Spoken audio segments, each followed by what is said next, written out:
मैं राजेश यादव, आप देख रहे हैं एबीपी लाइव। राहुल गांधी द्वारा सदन में हिंदुओं को बरगलाने का आरोप लगाने वाला एक बयान सामने आया है। उसी को लेकर हमारे साथ मौजूद हैं गुरुग्राम के कुछ लोग हैं, इन्हीं से बात करते हैं कि क्या है पूरा मामला और ये क्या सोचते हैं। सर, राहुल गांधी ने जिस तरीके से सदन में बयान दिया है, हिंदुओं को बरगलाने की बात कही है, हिंदुओं को हिंसक कहने के बात कही है, क्या कहेंगे इस पर आप?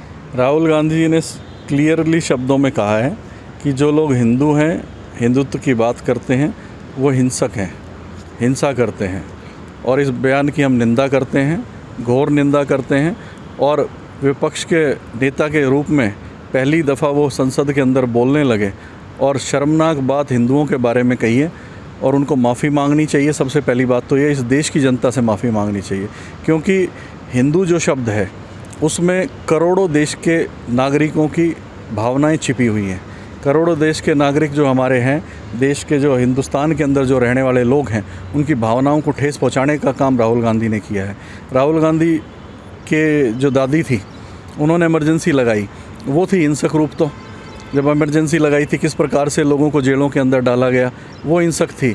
84 के दंगे कोई भूले नहीं है। जैसे एक समाज से हमारे साथी यहाँ हैं, किस प्रकार से लोगों को टायर डाल डाल के जलाया गया, किस प्रकार से कत्लेआम किया गया, वो हिंसक रूप था। कांग्रेस की नीति हमेशा देश को बांटने की रही है, लोगों को बांटने की रही है और हिंदू विरोधी नीति रही है, हमेशा हिंदुओं को गाली देने की नीति रही है। पीएम मोदी और अन्य मंत्रियों ने भी बार बार राहुल गांधी को टोका है इस बयान के ऊपर, इस पर क्या कहेंगे आप? निश्चित रूप से जब आदमी गलत बोलेगा तो उसको टोकना भी पड़ता है, और वो तो प्रधानमंत्री जी ने टोका है। इस देश की जनता ने भी आईना दिखा दिया है राहुल गांधी को। आज वो 20% मार्क्स लेकर के खुशी मना रहे हैं पार्लियामेंट में बैठ कर के। 100 क्रॉस नहीं उनकी सीटें, और आज वो इस प्रकार की अराजक तत्व की बात कर रहे हैं। तो ये देश के ऊपर एक कलंक के रूप में राहुल गांधी इस देश के ऊपर है, और मैं इसकी घोर निंदा करता हूं, और ये पूरा हिंदू समाज इसकी निंदा करता है। कितने नंबर देंगे राहुल गांधी को आप? राहुल गांधी का नंबर है ही कहाँ? राहुल गांधी के तो नंबर ही नहीं है, उसको तो बिल्कुल फेल है, बिल्कुल ज़ीरो है। और बार बार राहुल गांधी को तो लॉन्चिंग की जा रही है कांग्रेस के अंदर। इसी प्रकार से दीपेंद्र हुड्डा को हरियाणा के अंदर लॉन्चिंग की जा रही है, और राहुल गांधी की भी बार बार री-लॉन्चिंग, जिसको हम कहते हैं, बार बार राजनीति के अंदर करी जा रही है। और वो बार बार जब भी एग्ज़ाम आता है उसमें फेल होकर के बैठ जाते हैं। 2019 के अंदर सर, सबसे पहले आप अपना नाम बताइए। मैं सुभाष चंद्र सिंगला जी, जिस प्रकार राहुल गांधी ने सदन में बयान दिया है, हिंदुओं को बरगलाने की कोशिश की है, हिंदुओं को हिंसक बताया है, क्या कहेंगे इस पर आप?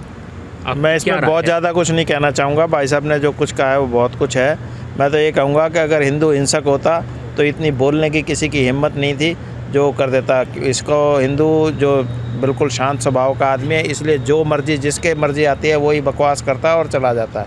क्योंकि मैंने बकवास शब्द इसलिए इस्तेमाल किया है कि भाई हिंदू बहुत शांत है, कभी कुछ कहता नहीं है, जिसके जो दिल में आती है वो कह देता है। अगर हिंसक होता तो इसे अभी तक पता चल गया होता क्या है। ये किसी और देश में जाके बोले ना कि भाई उस जिस देश में बाहुल्य है जिस भी जाति का, उसमें बोल के दिखाए हैं कि भाई वहाँ पर ये आदमी हिंसक हैं। जब इनको पता चल जाएगा, 1 मिनट के अंदर ही इनकी खाट खड़ी हो जाएगी। मैं इससे ज़्यादा और कुछ नहीं कहना चाहता। सर, सबसे पहले आप अपना नाम? मेरा नाम जितेंद्र जैन है। 2019 में जब पार्लियामेंट के इलेक्शन हुए थे, तब इन्होंने कपड़ों के ऊपर जनेऊ पहन के ये कहा कि मेरा दत्तात्रेय गोत्र है, तो वो हिंदू है इसका मतलब। तो सबसे बड़ा हिंसक तो वही है जो अपोजिट में बैठ करके दूसरे को बोल रहे हैं। सबसे बड़े हिंसक तो वही हैं। उनको अपने अंदर का झांकना चाहिए। हिंदू अगर हिंसक होता, भाई साहब ने जो बोला अभी बिल्कुल ठीक बात है, अब तक ये निकल चुके होते बाहर। मतलब इस देश से नहीं रह चुके होते अगर हिंसक होता है हिंदू तो। सर, आप क्या कहेंगे? सबसे पहले नाम बताइए। जो हमारे कमल यादव जी ने बात कही है कि जो कांग्रेस है हमेशा देश को बांटने का काम करती है, तो कांग्रेस ने हमेशा देश को बांटा है, पर बीजेपी ने एक ही नारा लगाया है, हिंदू, मुस्लिम, सिख, पारसी, बौद्ध यानी ईसाई, सबके भीतर एक आत्मा, सभी हैं भाई भाई। ये हमारी बीजेपी का नारा है, और हम इस नारे के साथ ही देश को आगे बढ़ा के चलेंगे। नरेंद्र मोदी जी की जय, ऑलवेज। सर, सबसे पहले आप बताइए। मोहित जैन, गुड़गांव। मोहित जी, क्या कहेंगे राहुल गांधी के बयान पर को लेकर आप? देखो, हिंदू धर्म, हिंदू देश हमारा है, राइट। वो विभिन्न धर्मों का एक संगठन है, बहुत सारे धर्म इसमें आते हैं और सभी धर्म के लोग एकजुट होके, राइट, अच्छे से और एक न्यायपूर्ण प्लस अहिंसावादी जीवन जीना चाहते हैं। लेकिन कहीं ना कहीं हिंसा प्रवृत्ति के जो लोग हैं वो अपने बयान वगैरह दे के उनको तोड़ने की कोशिश करते हैं, और तोड़ के जहाँ देश टूटने के कगार पे आएगा वहाँ पे मतलब बीजेपी और हमारे जैसे समाज के लोग खड़े हैं जो धर्म को दोबारा एकजुट करने में और संगठित करने में मतलब मदद करते हैं। तो मेरा सिर्फ यही कहना रहेगा। सर, आप सीनियर सिटीज़न हैं, सबसे पहले नाम बताइए। ओम प्रकाश ठाकरान। सर, राहुल गांधी जी ने जो बयान दिया उस पर आप क्या कहेंगे? आपने सुना होगा। हाँ, सुना जी, क्या कहेंगे उस पर? बस सुना क्या, ये तो हमें तो बहुत बुरा लगा। कम से कम कुछ तो वो बोला, जो हिंदुस्तान में हिंदू की बुराई करेगा वो फिर क्या फ़ायदा, और कोई हमारे देश नहीं। क्योंकि आपने तो कितनी सरकारें बदलते देखी है, कितने समय से आप हो, आपने सरकारें बदलती देखी है। कभी ऐसा पहले कभी ऐसा बयानबाजी आई, और लेकिन आई, अब आई तो क्यों आई? क्या इसके पीछे इनकी रणनीति हो सकती है? भाई ये 10 साल में तो मुश्किल तय ये 99 पे पहुँचे हैं, तो ये तो अपनी भड़ास काट रहे हैं। अगर भाई जीरो को हीरो सब जाएगी तो भाई अब तो वो बढ़ गए, तो बिल्कुल बेकार है। इसको तो आप ही निकल जाना चाहिए ब्रिटेन में, कहीं भी हिंदुस्तान में रहना ही ना चाहिए। सर, सबसे पहले नाम बताइए। राकेश राणा। राकेश जी, क्या कहेंगे राहुल गांधी ने जिस प्रकार सदन में बयान दिया उस पर आपके क्या विचार हैं? मैं तो यही कहूँगा कि राहुल गांधी की इसमें गलती मत मानो, क्योंकि वो बेचारा इंग्लिश में पढ़ के आता है, हिंदी में बोलना होता है और वो उठपटांग उसके मुंह से निकलना ही निकलना है। अब ये हिंदुओं को हिंसक बता रहा है, हिंदुओं को असत्य बता रहा है। जो सनातन धर्म प्राचीन काल से चला आ रहा है, सबसे पुराना धर्म है, जिससे सारे धर्म धीरे धीरे जो शाखा के रूप में निकले, उसको ये असत्य बताता है, उसको हिंसक बताता है। और जिस धर्म की इसकी मूल है, इसकी जड़ें है, उस धर्म के बारे में कुछ भी नहीं कहता। वो तो पब्लिक को पता लग गया भैया किस धर्म से और किस उससे संबंध रखता है, तो इसके बारे में ज़्यादा कुछ नहीं कहना। क्योंकि हिंदू को गाली देना वो यहाँ की पढ़ी लिखी पब्लिक है, वो जानती है, और इनको मजा चखाने का काम वो करेगी समाने पर। सर, सबसे पहले नाम बताइए। सर, मेरा नाम अनूप जैन है। जैन साहब, जिस प्रकार राहुल गांधी ने जो बयान दिया सदन में, उस पर आपके क्या विचार हैं, क्या कहना चाहेंगे? सर, मेरे विचार में तो राहुल गांधी जी के बयानों को सीरियसली लेना ही नहीं चाहिए, और वो लोग जो राहुल गांधी को ही अपना नेता मान बैठे हैं, अब मैं उनके दिमाग की तो क्या तारीफ़ करूं। और प्लस में मोदी जी ने जैसे कहा है कि देश की बहुल्य आबादी को हिंसक कहना अपने आप में वाकई एक गंभीर विषय है। मेरे विचार में सभी सनातनियों को इस बारे में सोचना चाहिए कि देश को किस दिशा में लेके जाना है। हमारे साथ कुछ लोग और मौजूद हैं, महिलाएं भी हैं जो यहीं। एक मिनट, आप सामने आइए। सबसे पहले आप अपना नाम बताइए। मेरा नाम तमिंदर कौर मदान है जी। जो राहुल गांधी ने जो सदन में बयान दिया, आपने सुना होगा जी, उस पर आपके क्या विचार हैं? राहुल गांधी जी हमेशा इररिस्पॉन्सिबल स्टेटमेंट्स देते हैं, और हिंदू को अगर उन्होंने हिंसक बोला है तो हम 84 का स्कार अभी तक लेके जी रहे हैं, तो हिंसा तो तब से वो करते आ रहे हैं। तो ये स्टेटमेंट्स उनकी बहुत इररिस्पॉन्सिबल होती हैं, और उनको अपनी इतनी बड़ी पोस्ट पे उनको बिठाया है, बट उसकी उनको वैल्यू शायद अभी तक समझ नहीं आई है। तो उनको कुछ भी बोलने से पहले अपनी स्टेटमेंट्स को वे करके बोलना चाहिए। ऐसे इररिस्पॉन्सिबल स्टेटमेंट्स इतनी बड़े सदन में देने चाहिए। He should apologize for that. जी मैम, सबसे पहले नाम बताइए। नमस्कार जी, मेरा नाम जयंती चौधरी है। मैं ये कहना चाहूँगी कि राहुल गांधी जी ने, जो आपने देखा भी होगा, पहले भी ये जो अपने लोकसभा चुनाव थे वो पहले भी उन्होंने झूठ बोला था, लोगों को भकलाया था कि हम इतने पैसे देंगे, ये देंगे। तो हमें ऐसे व्यक्ति के लिए तो इतना सीरियस होना ही नहीं चाहिए, क्योंकि राहुल गांधी को वैसे हम कोई नेता नहीं समझते, वो तो ऐसे ही सदन में बोल रहे हैं। जो फिलहाल तो विपक्ष के नेता है। हाँ है, पर हमें इतना सीरियसली नहीं लेना। उनको भी तो पता होना चाहिए बोलने से पहले हम क्या बोल रहे हैं। तो मैं इतना ही कहना चाहूँगी कि हम इतना सीरियस नहीं है इनके लिए।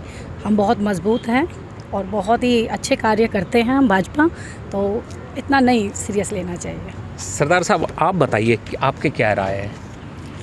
अब आप सभी को पता है, ये राहुल गांधी ऑक्सफोर्ड से पढ़ के आके और यहाँ हिंदुस्तान में ज़बरदस्ती उनको बिठाया जा रहा है। उनकी ना आगे का पता ना पीछे का पता है, क्या है क्या नहीं है। अजीब सी बेवकूफ़ों वाली बातें जितनी मर्ज़ी करा लो, इन्होंने गोरों वाली चीज़ें सीखी हैं, डिवाइड एंड रूल। हिंदुस्तान को डिवाइड कर रहे हैं। अब एक हिंदुस्तान हिंदू देश होके अगर ये ऐसे उल्टे सीधे वर्ड्स बोले थे तो सारे ही गलत लोग हो गए, तो इसका मतलब पूरा हिंदुस्तान गलत है। वो खुद गलत है। खुद उनको अपने आईने में सुबह शक्ल देखनी चाहिए, वो क्या बोलते हैं क्या नहीं बोलते। एक ओपोजिशन का लीडर होके ऐसी बात करे तो ये बहुत शर्म की बात है। उनको तो पहले अपनी कुर्सी से रिज़ाइन करना चाहिए ऐसे शब्द बोलने के लिए। और कांग्रेस को भी सोचना चाहिए कि ऐसे बंदे को आप आगे लेके आ रहे हो जो देश को ख़त्म करने की बात कर रहा है, तो उसको हटाना चाहिए और उसको पूरे सदन में, पूरे देश से, पूरे वर्ल्ड के हिंदुओं से माफ़ी मांगनी चाहिए। सर सबसे पहले नाम बताइए। नमस्कार जी, मेरा नाम ऋषु जैन है। लोगों को पता नहीं क्यों आश्चर्य हो रहा है राहुल गांधी की बात सुन के, जबकि मुझे तो लगता है कि लोगों को बधाई देनी चाहिए कि उन्होंने इनको 99 पे रखा। अब आप सोच सकते हैं जो 99 सीट लाकर हिंदुओं को हिंसक बोल सकता है, कल को अगर वो बहुमत में आता तो इस देश में हिंदुओं का क्या हाल करता। हमारे लिए बहुत ज़रूरी है ये सोचना कि ऐसे आदमी को राजनीति से बहुत दूर रखने की ज़रूरत है। और हिंदुओं को, जो लोग इस बार उनके पाले में गए, जिन्होंने गलती से उनको वोट दिया, आज उनको भी अपने वोट पे शर्म आ रही होगी कि हमने क्या सोचकर इस आदमी को वोट दिया था जो उन्हीं को हिंसक बोल रहा है। अगर हिंदू हिंसक होता तो ना यहाँ कभी मुग़ल आ पाते, ना कभी अंग्रेज आ पाते। सर सबसे पहले आप अपना नाम बताइए। पीसी सैनी, एडवोकेट, जिला सचिव गुरुग्राम। सैनी साहब, राहुल गांधी ने जो बयान दिया सदन में, उस पर क्या कहेंगे? आपके क्या विचार हैं? राहुल गांधी जी ने जो हिंदुओं के खिलाफ ये बयान दिया है, मेरा मानना है, हमारे अध्यक्ष जी ने सब कुछ साफ साफ बता दिया है। लेकिन यदि हिंदू समाज हिंसक होता तो सबसे पहले तो मैं यही कहूँगा कि हमारे देश में जो सर्व समाज रहता है, हर प्रकार के यहाँ पे लोग रहते हैं, वो यहाँ पे नहीं रह पाते, केवल हिंदू ही यहाँ पे रह पाते। और ये देश बहुत पहले ही हिंदुत्व के बल पर हिंदू देश घोषित हो जाता। राहुल गांधी जी ने जो ये बयान दिया है, ये देश के 140 करोड़ लोगों का अपमान है और राहुल गांधी को सभी हिंदुओं से, पूरे देश से माफ़ी मांगनी चाहिए। सर सबसे पहले नाम बताइए। दीपचंद फौजी, मैं सेना से सेवानिवृत्त हूँ। आप सेना में रहे हैं जी। आपने तो सब कुछ बदलते देखा है। देश की सरहद पे आपने हमारी सबकी रक्षा की है, हिंदुस्तानियों की जी। तो क्या कहेंगे आप इस राहुल गांधी के बयान को लेकर? देखिए, वो फ्यूज़ बल्ब है। वो फ्यूज़ बल्ब इसलिए यूज़ कर रहा हूँ कि उनको बार बार प्रोजेक्ट किया जा रहा है और ये सब ने पता है ये हिंदुस्तान है, हिंदुओं का देश है। और जो ये बयान दिया है उसकी मैं कड़ी घोर निंदा करता हूँ, कड़े शब्दों में उनके निंदा करता हूँ। जो इस तरीके का इतने पर्दे पर बैठ करके उन्होंने ये बयान दे रहा है तो ये देश तोड़ने वाली वो बातें करता है, इसलिए उनकी घोर निंदा करता हूँ मैं। लोगों ने राहुल गांधी के इस बयान को लेकर घोर निंदा की है। किसी ने फ्यूज़ बल्ब, किसी ने कहा कि रील लॉन्चिंग राहुल गांधी की हो रही है, किसी ने कहा 99 पर आकर इनकी सीट इसीलिए रुक गई ताकि ये आगे अपनी बयानबाजी ना दे सके। इनको राहुल गांधी को खुद नहीं पता, लोगों का ये कहना है कि राहुल गांधी को खुद नहीं पता ये क्या बोल रहे हैं, क्योंकि ये इंग्लिश में पढ़े हैं और यहाँ आके हिंदी में भाषण कर देते हैं, तो इनको समझ में ही नहीं आता क्या भाषण दे रहे हैं। Rajesh Yadav, ABP live, Gurugram.